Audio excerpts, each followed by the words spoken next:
Hello, my friends. I'm John, your carnivore teacher, and today I'm talking about one of the most misunderstood words in all of medicine, inflammation. People throw the word around all the time. I'm guilty of it. This food causes inflammation. Take this supplement to reduce inflammation. Inflammation is the root of all disease. Some of those statements contain a grain of truth. Others are oversimplified. So today, let's look at what inflammation actually is, why your body needs it, when it becomes a problem, and what you can do to reduce chronic inflammation. The word inflammation comes from the Latin word inflammare, which literally means to set on fire. Do you hear the word flame? That's where we get the image of heat and redness and swelling. If you've ever sprained your ankle, cut your finger, or burned your hand, you've seen inflammation at work. But here's something many people don't realize. Inflammation is not your enemy. In fact, you couldn't survive without it. Imagine you cut your hand with a kitchen knife. Within seconds, your immune system springs into action. Blood vessels widen, immune cells rush to the area, chemical messengers are released, clotting begins, damaged tissue starts to be removed, new tissue begins to form. That entire process is inflammation. Without it, wounds would not heal. Broken bones wouldn't repair. Infections would spread unchecked. Even intense exercise creates tiny amounts of muscle damage that trigger inflammation. And that inflammation is what tells your body to rebuild stronger muscle. So inflammation is not bad. It's essential. The problem isn't inflammation itself. The problem is when inflammation never turns off. This is called chronic inflammation. Instead of lasting hours or days, it lasts months or years. Instead of helping you heal, it slowly begins damaging healthy tissue. And this low-grade, persistent inflammation has been associated with conditions such as heart disease, type 2 diabetes, obesity, fatty liver disease, arthritis, Alzheimer's disease, autoimmune disorders, and many forms of cancer. So what keeps the inflammatory switch turned on? Let's start with one of the biggest drivers, metabolic dysfunction. Chronically elevated blood sugar and chronically elevated insulin create an environment that produces inflammation throughout the body. Excess glucose can damage proteins through a process called glycation, while insulin resistance alters normal immune signaling. Now, over time, inflammatory molecules become chronically elevated. And then next comes obesity. Fat tissue isn't just stored energy, it's metabolically active, especially visceral fat, the fat surrounding your organs. It releases inflammatory chemicals called cytokines that continuously stimulate the immune system. There's one reason losing excess body fat often improves inflammatory markers. Now let's talk about diet.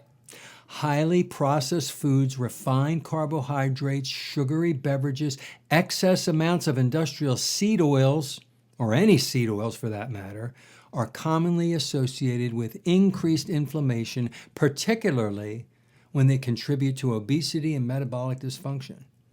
In my opinion, reducing these foods is one of the most effective dietary strategies for improving long-term health. For some individuals, certain plant compounds also contribute. Lectins, oxalates, gluten, phytates, salicylates, FODMAPs, nightshade alkaloids. These don't affect everyone equally. Some people tolerate them and some people don't. Others develop digestive symptoms, joint pain, skin problems, migraines, or autoimmune flare-ups after consuming them. There's one reason nutrition is never completely a one-size-fits-all. Then there's oxidative stress. Remember our discussion about antioxidants? Well, when free radical production exceeds your body's antioxidant defenses, oxidative stress develops. Oxidative stress and inflammation feed each other in a vicious cycle. One promotes the other. Then there's smoking. Cigarette smoke exposes the body to thousands of chemicals that directly injure tissues and chronically activate the immune system. Excessive alcohol can do the same thing. Poor sleep is another major contributor. Even a few nights of inadequate sleep can increase inflammatory markers. Your immune system depends on restorative sleep to regulate itself properly. Chronic psychological stress also plays a major role. When cortisol and stress hormones remain elevated for long periods, immune regulation becomes disrupted. The body begins living in a constant state of biological alert. Sedentary living contributes as well. Ironically, moderate exercise temporarily increases inflammation during the workout, but afterward your body adapts by becoming less inflamed overall. It's another example of hormesis, short-term stress leading to long-term resilience. Environmental exposures matter too. Air pollution, certain industrial chemicals, heavy metals, chronic infections, periodontal disease, and even excessive ultraviolet exposure can all contribute to inflammation. Now let's discuss how to reduce chronic inflammation. The first step is addressing metabolic health.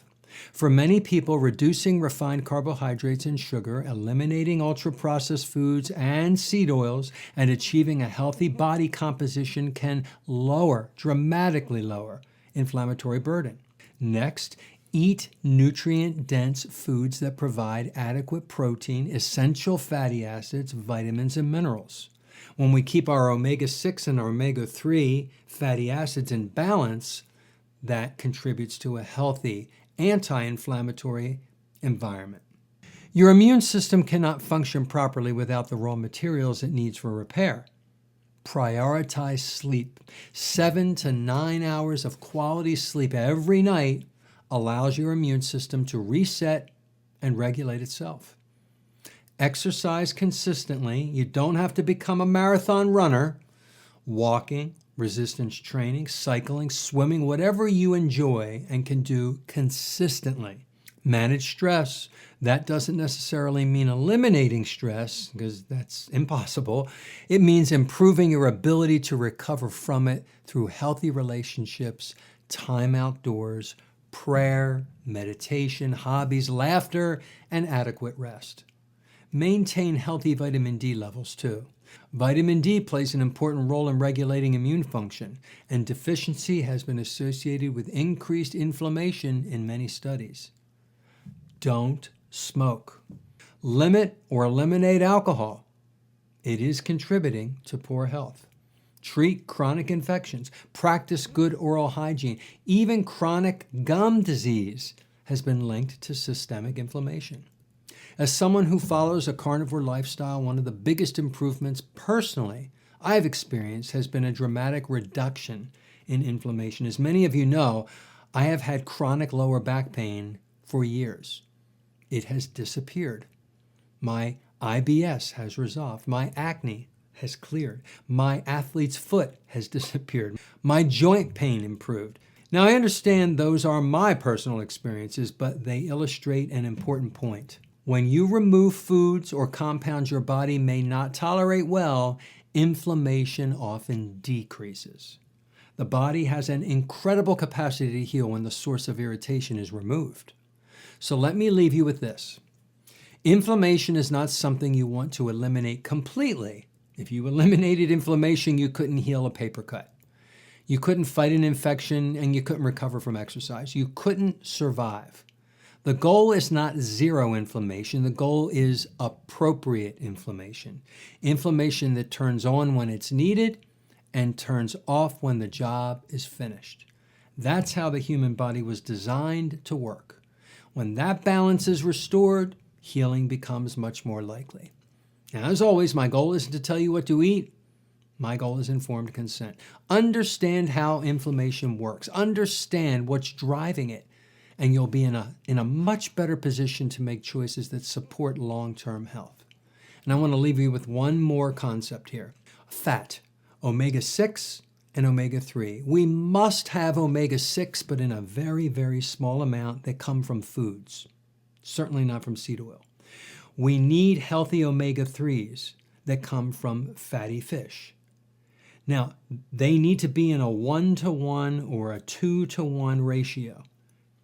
When the omega-6 is too high, that's like having constant inflammation with no brake pedal. When we have an equal amount or close to equal omega-3 to omega-6, we have appropriate inflammation when we need it, and we have the brake pedal.